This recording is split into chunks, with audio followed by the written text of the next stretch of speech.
man of the hour has arrived. Shohei Otani, that's his protection. Mookie Betts, the Los Angeles Dodgers, just hours after winning a marathon against the Toronto Blue Jays, an 18-inning classic. Back at it to try to take a surging 3-1 series lead. So enjoy the out of it, but we got a game later today, all right? Hey, we got a game later today.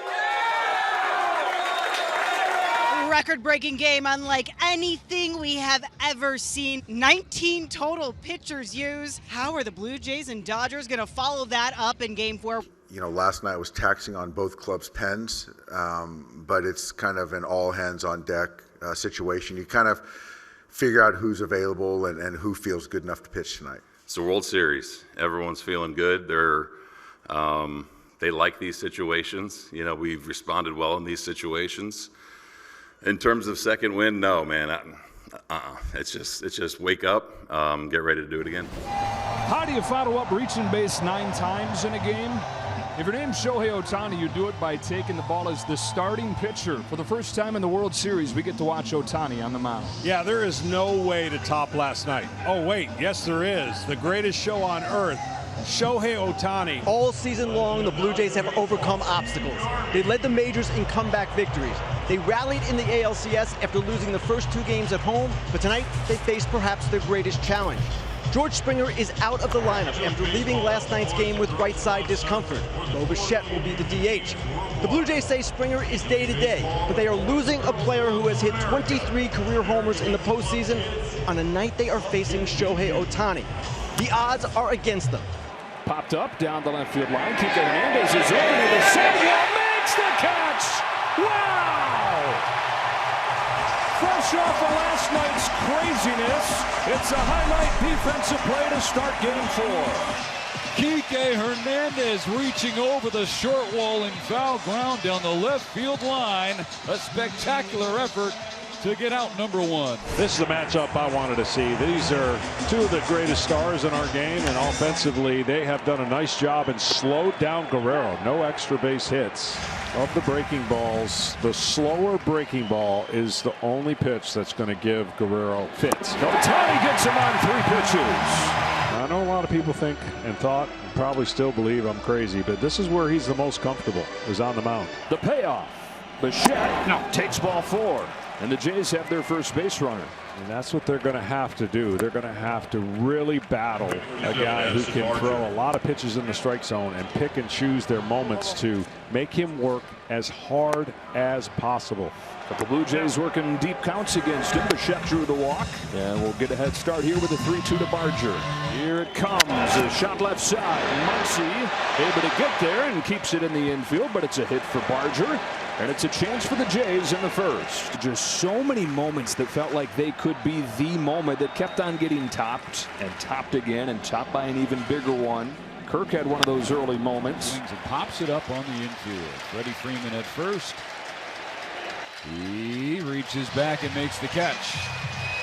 So back-to-back 2-out base runners stranded by Otani. A scoreless top of the first, and now he'll start his regiment to get ready for the bottom half. They're bringing the equipment out to the top rail on the warning track. Otani last night on base all 9 times. His last 2 home games, he's been up 13 times. He's reached base 13 times. 7 out of 7 with 5 home runs his last 2 games at Dodger Stadium.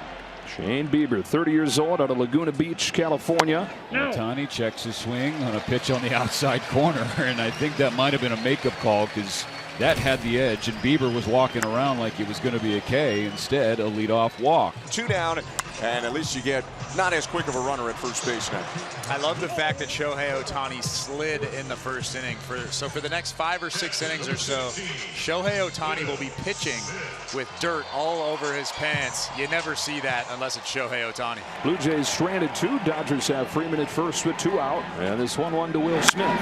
Hit well right center. Barger curling back toward the track, slows up, makes the catch on a well-struck flyout to end the inning. No runs, no hits. 1, 2, 3. The Blue Jays are sent down on just 7 pitches from Otani. Gosh, he has got an extra step here to start Game 4. He came off the mound in a flash to record that tapper back to him, and he gets through the second inning in quick order. Dodgers trying to solve Shane Bieber in this game, the native of Laguna Beach who spent 6 seasons in Cleveland, won a Cy Young in 2020. You mentioned the Tommy John surgery that he had early on last year. Gets traded to the Blue Jays in July, continues to finish off his rehab, comes back and was way better than you would ever envision a guy would be after missing that much time. In the championship series, he won Game 3, dominated in Seattle with 8 strikeouts over 6 innings, but then in Game 7 he was out of there with 2 outs in the 4th. One of the things in last night's game that was amazing was these bullpens. As Muncy takes the 1-out walk, 2 bullpens that were the sore spots for the clubs combined to throw 26 innings and keep it going deep into the night. Well, for Tommy Edman defensively, the first game last night he had a key error that sparked the Blue Jays 4-run inning, but the second game he made some unbelievable plays. Waits on this 2-1 from Bieber. Edman up the middle, base hit center field. Muncy running the bases hard. Varshall's arm is not good. First and third wild. Biggest part of the field on the infield is up the middle. And that's exactly where he went. Gets on top of the ball, hits it right back up the middle. Easy first to third situation. And now we got our first run scoring opportunity for the Dodgers. And Bieber's going to try to induce a ground ball here. Really trying to get a ground ball to shortstop. With Kike Hernandez coming to the plate. Another one of the themes of last night's game. Neither team good with runners in scoring position. They combined to go 4 for 26. I would say if he wanted to go for the punch out now, you go inside and up or inside off the plate, get him to be able to swing and miss. Now you go for the strikeout after all those breaking balls if Bieber goes to the fastball. Walking a single, have him at the corners. Another 2-2 from Bieber. It is a fastball, and it's lifted to deep right field. Barger goes back on it. Steps onto the warning track, plenty deep enough to bring home the game's first run. The reason I didn't like that away is it's too easy to lift the ball away for that sac fly. You got to be so good inside to be able to do that as a hitter and pull your hands in. That pitch actually did him a favor to get that fly ball. It'll be Isaiah Kiner-Falefa, Nathan Lucas, and Vlad Guerrero Jr. Again, no George Springer in the starting lineup. Otani's 1-2 to Kiner-Falefa. A fastball, punch to second. Tommy Edman for the first down of the third. Back to the top of the order, Nathan Lucas comes up, and we go down to Tom Verducci. Yeah, Shohei Otani left the ballpark last night at 10 after midnight. Now, as you mentioned, Joe, he loves his sleep. I'm not sure how much sleep he got in after last night. But it's interesting. I asked Dave Roberts about any hesitation about having him be a two-way player tonight. He had his lineup made up even before Shohei arrived. He said it was never a doubt that he was going to DH and pitch tonight.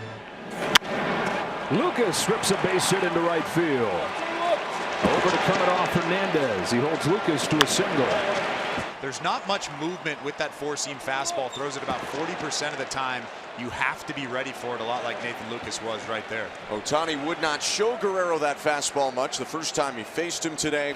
Now Guerrero's second look at him tonight. Otani struck him out on 3 pitches in the first.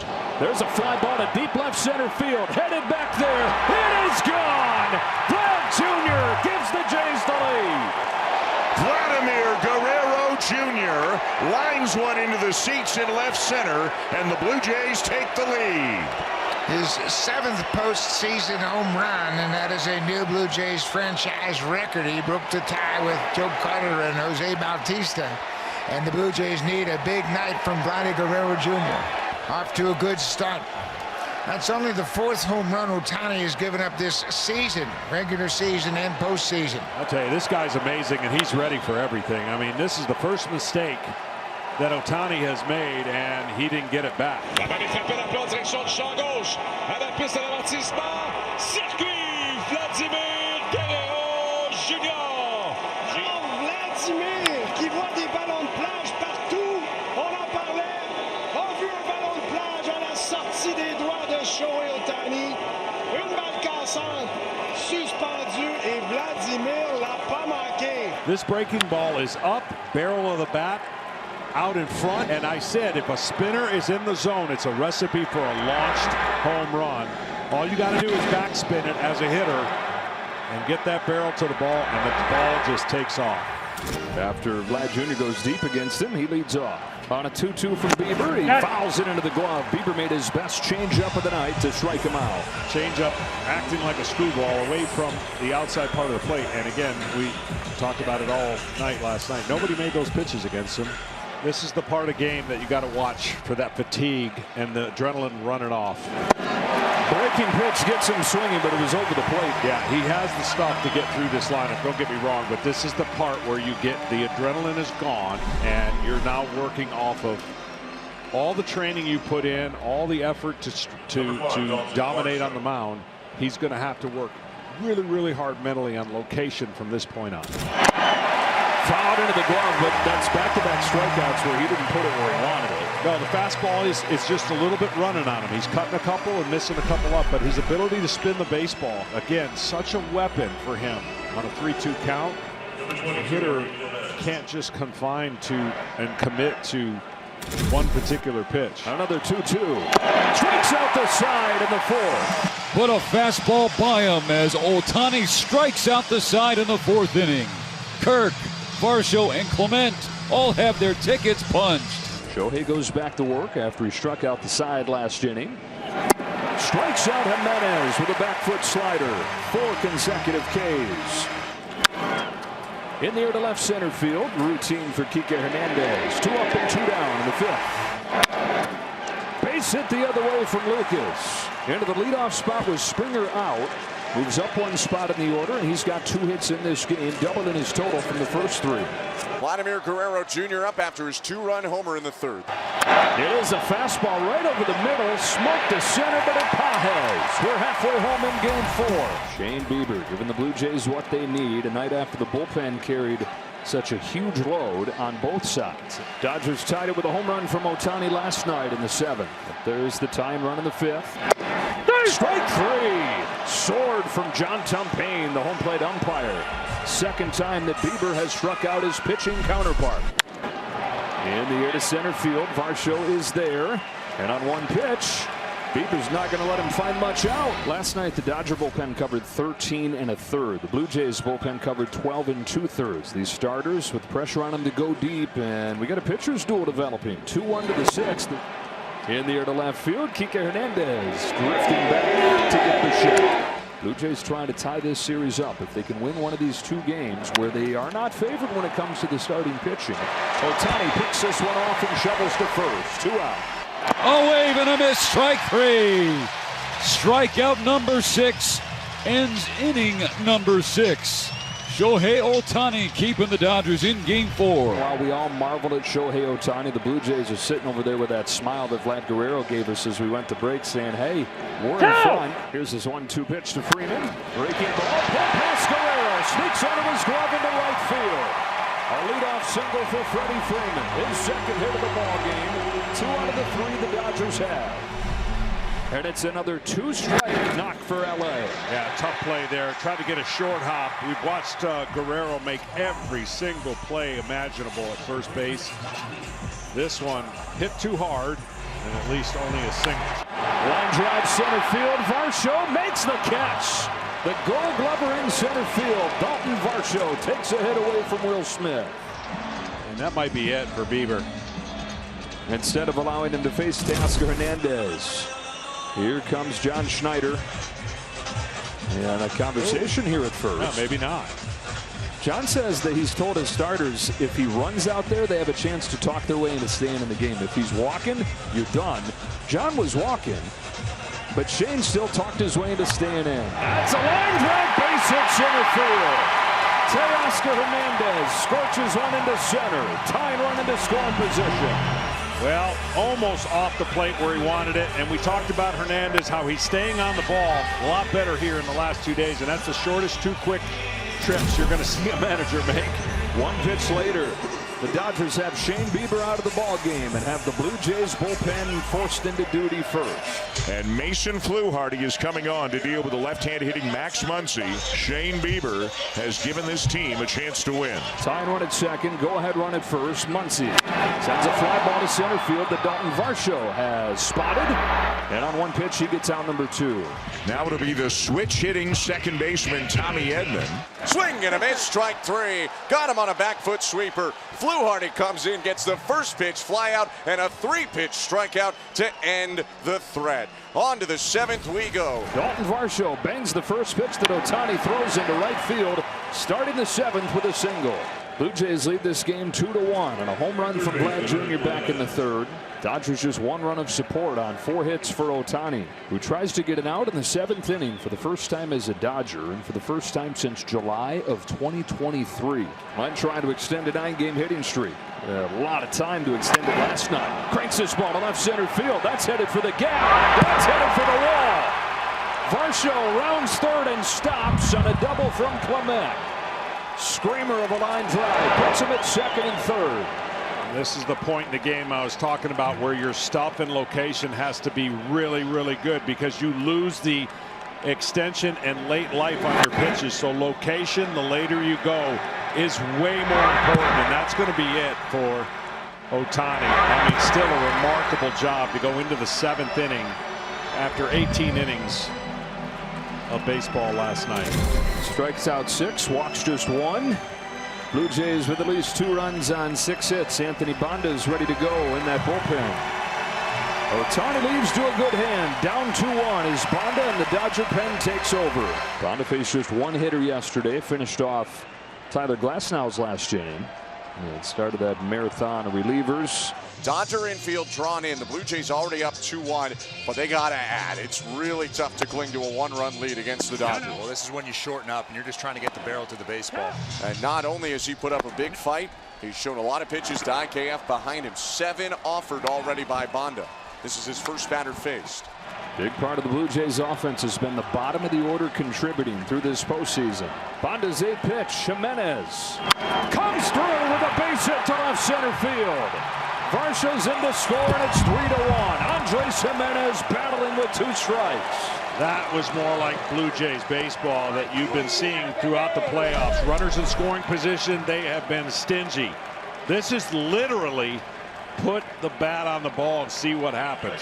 The more pitches you see, the more comfortable you become with that slider, with that fastball. And he got the off-speed pitch over the heart of the plate. Kiner for left foot, scorcher to 3rd, Muncy to 1st, double play! Wow, that is something you can't do, though, at first base. Does his hand get in there under his... I'm not so sure it does. Shoot. Muncy with a quick trigger to get it over there to 1st. Again, the call on the field is that he's out. So do they see enough in New York to overturn this call? After review, the call on the field is overturned. The runner is safe. That is huge for the Toronto Blue Jays. Mark Pryor's coming out for a visit with Anthony Banda because John Schneider has dipped into his bench right here. He sends up Ty France to pinch hit for Nathan Lucas. Same aggressive personality that he managed last night's game with. France pinch hitting here in the 7th for a guy who was 2 for 3 tonight. It was high, he let it fly. Bouncer right side. Only play is at first. The run comes through the back door. And right away, that overturn call looms large as Clement comes in to score. And an RBI and a pinch hit ground out from Ty France. And that's going to do it for Anthony Banda.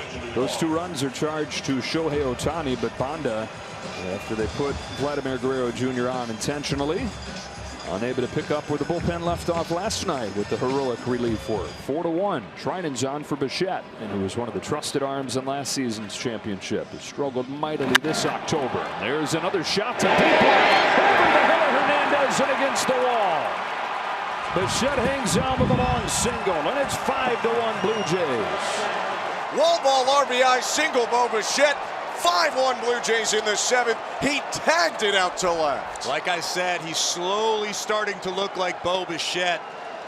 That dugout is very excited right now. What a swing from him. And again, that's an important run. Yes, Andres Jimenez scoring the 5th run of the ballgame is very important. And if you're Addison Barger, you have to go to work because there's another important run standing out at 3rd base in Vladimir Guerrero Jr. Ground ball left side. Pass Mookie Betts, and it's 6-1.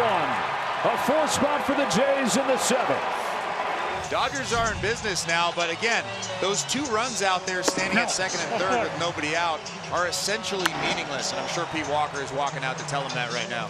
To do that, and maybe to buy some time for Jeff Hoffman, who just got up and throwing in the Blue Jay pen. He pitched 2 innings yesterday. I imagine they were trying to avoid using him. It maybe felt like a fresher Varland would be in a better spot here. Edman shoots it to third on the ground. Clement has it. Teoscar Hernandez will score. The throw to first is in time to get Edman by a step. It's now 6-2. Muncy remains on second base. But there's only 2 outs left, 1 down in the 9th. Swing and a miss, strike 3. Doubled up on it and punched him out on a curve. It was in the dirt, but Hernandez, screaming, walks back to the third base dugout rather than run down to first, 2 down. So it's 6-2 Blue Jays now. 2 outs, bottom of the 9th to game 4. Muncy on second and Alex Call up. Looming on deck is Shohei Otani. Call hits it in the air out to left. Straw going back, makes the grab. The Blue Jays tie the series. One night after heartbreak, they beat the Dodgers 6-2, and it is a best of 3 now for the World Series. What a ball game from the Toronto Blue Jays on both sides of the ball.